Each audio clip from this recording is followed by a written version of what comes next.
rare earth elements. They're kind of the silent ingredients, aren't they? Essential bits that make everything work, from the electric motor in an EV right through to the guidance systems in missiles, drones, advanced radar, even your smartphone. Exactly. And this whole foundation of modern power, it's actually resting on incredibly shaky ground. There's this huge structural vulnerability. Right. The U.S. dependence, currently something like 70% of its rare earth needs are not met through imports. And the really stunning part is that 90% of those imports, they trace straight back to China. That level of dependence isn't just, an economic spreadsheet issue. It's what a lot of analysts call a critical geopolitical weapon. China can use export controls, basically, whenever it suits their strategic goals. It creates this really urgent need for Washington, doesn't it? Find another supply chain. Find it fast. And for a while, it looked like the answer might be Brazil. We tend to think of Brazil for maybe coffee, the Amazon. But geologically, they're sitting on the world's third largest known rare earth reserves.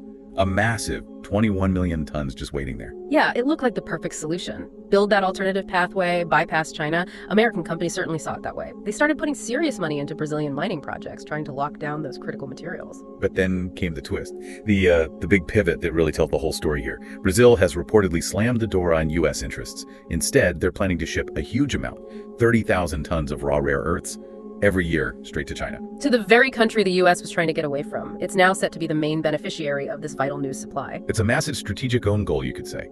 So our aim here is to unpack exactly how this happened. What were the strategic missteps, the political blunders that led to this complete reversal? Yeah, how did the nation seen as the key to breaking U.S. dependency end up actually reinforcing China's hold on the market?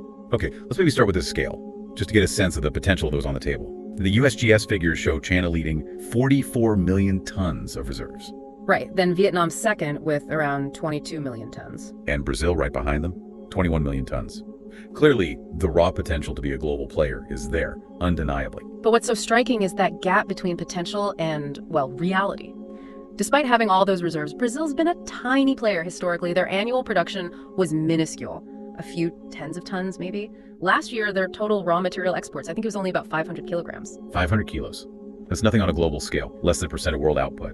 So they have the stuff in the ground, but they haven't been activating it. Exactly. So the obvious question is why? Why couldn't Brazil just ramp up production and compete? Yeah, what was holding them back? It really boils down to the main bottleneck in this whole industry, processing capacity. Rare earths aren't like digging up iron ore. They're notoriously difficult and environmentally quite messy to separate and refine into usable forms. Okay. So Brazil had the raw dirt, as they say, but not the factories. Precisely. They lacked the entire industrial ecosystem, the specialized separation tech, the refineries, the complex downstream processing needed to turn that ore into the high-value oxides and metals that global markets actually buy. Without that processing power, it's just rock. Expensive rock, maybe, but still just rock. Okay, but things shifted, right? China started tightening its own export controls around early 2025. That must have created a huge incentive for Brazil. Oh, absolutely. The geopolitical pressure cooker was on. The Brazilian government saw this clear window of opportunity. They made a big strategic call. We don't just want to be a quarry shipping out raw materials. We want to build our own rare earth industrial base. They were aiming eventually to produce high-value stuff like permanent magnets right there in Brazil. That sounds like real industrial ambition, a major shift. It was, and they moved pretty fast too. Their National Development Bank, the NDS, started setting up major financing for strategic mineral projects. They put out a mineral policy white paper, laying out this whole roadmap for domestic processing, aiming for serious growth by late 2026. You could feel the change in direction. And initially, U.S. companies jumped on board with that vision. You mentioned Fion Blue Resources, energy fuels, putting serious capital in, trying to build that secure, Western-aligned supply chain. It looked like the plan was actually working for a moment there. It was, until a disastrous political move completely poisoned the well, diplomatically speaking. This is the critical miscalculation. July 30th, 2025, the U.S. administration hits Brazil with an executive order imposing a huge 40% tariff on a range of Brazilian goods. 40% on top of what was already there. Yeah, there was an existing 10% duty. So suddenly, Brazilian exporters were facing a crippling 50% total tariff wall to get into the U.S. market. Wow, 50%. That's basically a trade war declaration. What was the official reason given? To reduce the U.S. trade deficit with Brazil, I assume? That was the stated reason, yes.